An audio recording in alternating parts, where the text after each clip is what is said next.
La galerie API 20, c'est un système standardisé permettant l'identification biochimique des bactéries.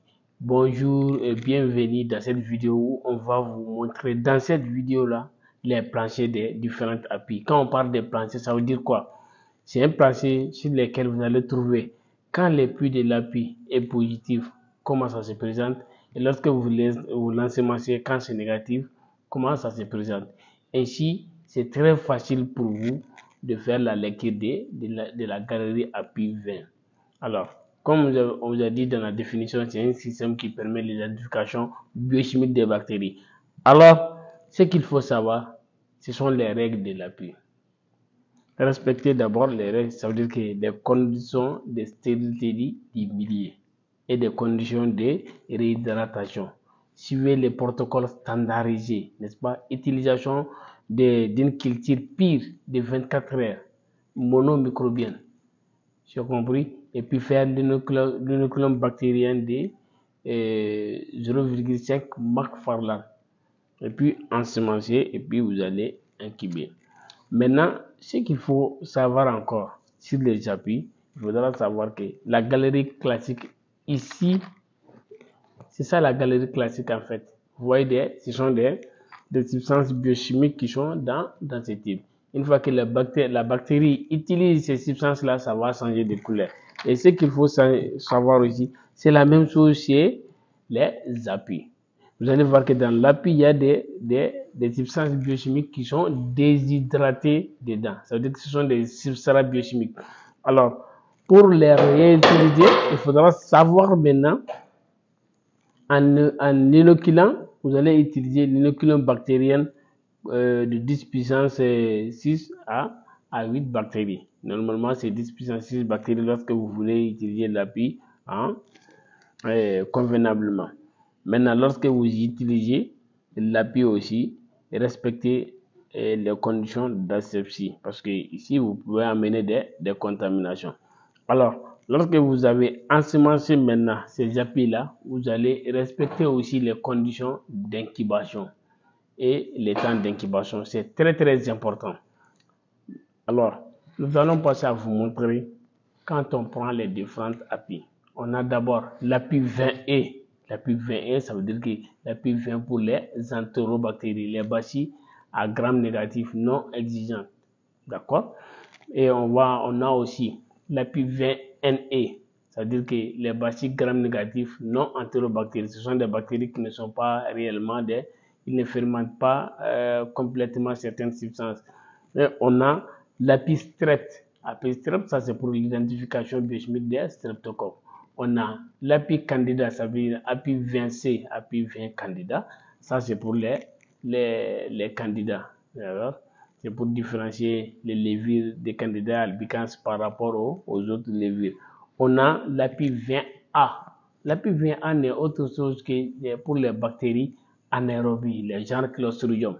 On a l'API 20NH, ça c'est pour l'identification des Neisseria et des Limbophilies. Ce sont des bactéries très très exigeantes. C'est ce qu'il faut savoir. Alors, dans ces tableaux-là, il faudra remarquer, vous allez voir, plancher dans lesquels il y a les négatifs et puis les positifs. Ça veut dire que quand on prend l'API 20E, lorsqu'on prend tous les caractères des puits, quand c'est négatif, comment est leur couleur? Et quand c'est positif, comment devient leur couleur? Ainsi, c'est très facile avec ces planchers-là d'avoir les codes de la bactérie qui vous permettra de connaître les noms de la bactérie. Nous allons commencer d'abord par les résultats de l'API 20E entérobactéries, ça veut dire les bacilles à gram négatif non exigeantes. On a à partir des tests, la signification des tests, on a quand des tests est négatif et quand des tests est positif. L'ONPG, d'abord, orthonitrophényl galacto, c'est incolore quand c'est négatif, c'est jaune quand c'est positif. ADA, c'est arginine déshydrolase, c'est jaune quand c'est négatif, ça devient rouge ou orangé quand c'est positif. LDC maintenant, lysine décarboxylase, c'est jaune quand c'est négatif, rouge ou orangé quand c'est positif. ODC maintenant, orthine décarboxylase, c'est jaune quand c'est négatif. C'est rouge orangé quand c'est positif. Citrate maintenant, c'est bleu pâle ou jaune. Et quand c'est positif, ça devient. Citrate, au niveau du citrate maintenant, c'est vert pâle jaune.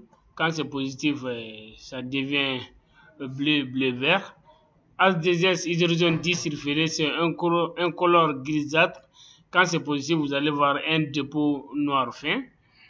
Urée maintenant à la recette d'uréage, c'est jaune. Quand c'est positif, ça devient rouge orangé. TDA, tryptophane désaminase, c'est jaune quand c'est négatif, marron rougeâtre quand c'est positif. Indole maintenant, c'est incolore ou vert pâle jaune, mais ça devient rose quand c'est positif. VP maintenant, Vos Prosco, oui, incolore. Maintenant, quand c'est positif, ça devient rose. Zélatine, ça c'est noir, quand c'est noirifié, c'est noir, mais quand c'est positif, ça se divise en points noirs. Ça te divise plutôt, les pigments là va prendre la totalité du puits. Et maintenant, les glis, ça veut dire glucose, c'est bleu-vert. Quand c'est positif, ça devient jaune-gris. Man, ça veut dire mannitol, c'est bleu-vert. Et quand c'est positif, ça devient jaune.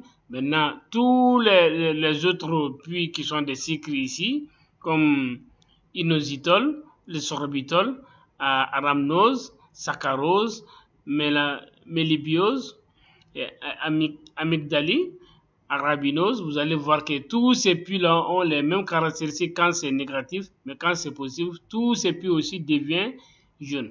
Voici pour vous ici la signification des tests. Ainsi, quand le test est négatif, ici vous avez quand le test est positif. Maintenant, vous pouvez tirer ça et afficher ça sur vos planchers. Maintenant, voici les résultats de la lecture de l'API 20A. Quand on parle de l'API 20A, ça veut dire pour les bactéries anaérobies. Voici les tests qui sont là, la signification des tests, c'est quand c'est négatif et quand c'est positif. Maintenant, ici, vous avez l'indole, urée, glucose, mannitol, lactose, saccharose, maltose, salicine, vous avez xylose, vous avez arabinose, vous avez de la gélatine, vous avez esquiline citrate de fer, vous avez glycérol, on a célobiose, on a mannose, on a mélésitol, on a raffinose, on a les sorbitol, on a rhamnose, on a tréhalose. Vous avez ici, la lecture est très facile. Voici quand ce puits devient négatif, quand la bactérie ne fermente pas ces substances. Et ici, nous avons quand le puits devient positif. Indole, toujours c'est la même, ça devient rouge, n'est-ce pas? Urée aussi rouge, jaune ou jaune-vert. Regardez, la lecture c'est très facile pour l'API 20A pour les bactéries anaérobies. On va passer maintenant avec d'autres API encore. Maintenant, les résultats de l'API 20NE, quand on parle de l'API 20NE, on parle de l'API pour les bacilles à gram négatifs non entérobactéries. Parce que vous allez voir, ces bactéries-là, généralement, ont l'oxydase. C'est ça qui les exclut de la famille des entérobactéries. Parce que les caractéristiques des entérobactéries, ils ont une catalase et une absence d'oxydase. Et généralement, vous allez voir, ces bacilles-là ont de l'oxydase. Voici les tests, les significations quand c'est négatif et quand c'est positif. On a ici le potassium nitrate, on a tryptophane, on a le glucose, on a arginine déshydrolase, on a urée, on a squalene citrate de fer, on a gélatine, on a nitrophényl galactopyrénazoïde, on a glucose, arabinose, mannose, mannitol, on a acétylglucosamine, on a maltose, on a le potassium, on a l'acide caprique, on a acide adipique, on a l'acide malique, on a le citrate, on a aussi l'acide phénylacétrique. Maintenant, quand ce puits devient négatif, regardez comment les différentes couleurs sont là. Surtout au niveau des cycles, vous allez voir que tout est transparent. Maintenant, quand ce puits devient positif, tout devient trouble. Alors, nous allons passer dans d'autres appuis encore. Et ces appuis-là devraient vous servir de plancher pour afficher dans les laboratoires. Ainsi, la lecture des différents appuis serait très très facile pour les techniciens. Les résultats de la lecture de l'API 20NH, NH ça veut dire Neisseria Haemophilus. On a les tests, la signification des tests quand le test est négatif et quand c'est positif. On va commencer d'abord par PEN, potassium benzylpénicilline. C'est bleu au départ, quand c'est positif ça devient jaune, jaune vert, jaune bleu, ça veut dire la présence de pélicinase. Pour les sucres, que ce soit glucose, fructose, maltose, saccharose, c'est rouge ou rouge orangé au départ, ça devient jaune ou orange quand c'est positif. L'orthine décarboxylase maintenant c'est jaune vert ou gris vert au départ, ça devient bleu quand c'est positif. L'iré c'est jaune quand c'est négatif, ça devient rose violet quand c'est positif. Les LIP maintenant, les bromo-indoxyl caprate, c'est incolore ou gris pâle, mais ça devient bleu avec un précipité. Maintenant, les pâles, qui est les nitrophylline, les phosphates et déchets, c'est incolore au départ. Quand c'est positif, ça devient jaune. On vient au bêta-gal maintenant, ça aussi c'est incolore quand c'est négatif, ça devient jaune quand c'est positif. On vient au pro-A maintenant, qui est la proline. C'est jaune au départ ou jaune pâle. Maintenant, quand c'est positif, ça devient orange. Les GGT, maintenant que les glutamines, c'est jaune, jaune pâle, jaune orangé, si pâle, n'est-ce pas? Maintenant, c'est positif quand ça devient orange. L'indole, maintenant que le tryptophane, c'est incolore au départ et c'est rose quand c'est positif. L'API 20 candidat maintenant, qui est pour les levures, on a les tests, la signification et quand le test est négatif et quand le test est positif. On va commencer ici d'abord par les sucres, les glucose, galactose, saccharose, tréhalose, raffinose. Tout est violet ou gris-violet au départ et quand c'est positif, ça devient jaune. On vient maintenant au bêta-malt, c'est incolore au départ, quand c'est positif, ça devient jaune pâle, jaune vif. On a alpha-ami maintenant, c'est incolore. Et au départ, quand c'est positif, ça devient jaune vif. On vient maintenant au bêta XYL. C'est incolore au départ ou très jaune très pâle. Ça peut être bleu ou vert. Maintenant, quand c'est positif, ça devient jaune vif. Maintenant, les bêta GIRT, c'est incolore ou bleu ou vert. Maintenant, quand c'est possible, ça devient jaune pâle, jaune vif aussi.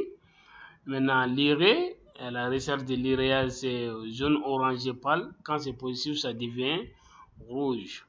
Les bêta-nal, c'est incolore ou jaune. Maintenant, quand c'est possible, ça devient bleu ou vert. Les bêta-gal, maintenant, c'est aussi incolore ou jaune. Quand c'est possible, ça devient bleu ou vert.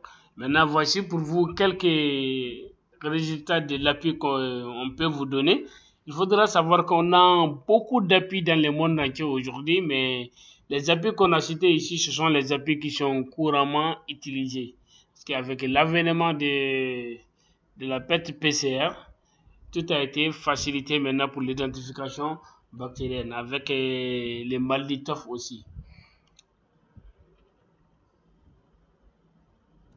Alors maintenant, ce qu'on va ajouter, à chaque fois que vous utilisez les appuis, il y a toujours leur notice. Vous voyez? Et dans la notice, vous allez trouver comment sont les puits et quels sont les principes de chaque test. C'est compris? Alors, lisez chaque fois les notices des coffrets avant d'utiliser les 10 produits. Maintenant, lorsque vous avez les planchers là, je pense que en fonction de la notice, vous pouvez modifier aussi ces planchers là. C'est en fonction de du fabricant en fait. D'accord? Mais néanmoins, on sait que c'est un système standardisé par Biomérie, généralement. Alors, lorsque vous avez ces planchers-là, même un stagiaire, quand vous lui donnez l'appui déjà ensemencé pendant 18 à 24 heures, il peut prendre là les résultats. Ce qui est très très facile. Il va voir quand, et puis ONPG, on a dit que c'est naturellement, quand on ensemence, c'est clair. Mais quand c'est positif, c'est jaune. Vous voyez, c'est un plancher que vous devrez afficher dans vos laboratoires au niveau de la bactériologie. Ça permettra la lecture facile. Alors, travailler dans les conditions d'asepsie, vous allez voir ici, au moindre erreur, vous allez avoir des faux résultats. Parce que la base même de la bactériologie, ça se résume au niveau de la stérilité du milieu. C'est-à-dire, lorsque vous travaillez, il faut respecter les conditions d'asepsie. Les règles d'asepsie, ça veut dire qu'on dit là où les germes n'existent pas, il ne faut pas en apporter. N'est-ce pas? Ou là où les germes existent, il faut les combattre et les détruire. Gardez ces étapes-là en tête pour pouvoir vraiment travailler dans des conditions d'asepsie et éviter toute contamination. Et un bon travailleur, c'est celui qui fait son labeur quotidien avec amour et conscience.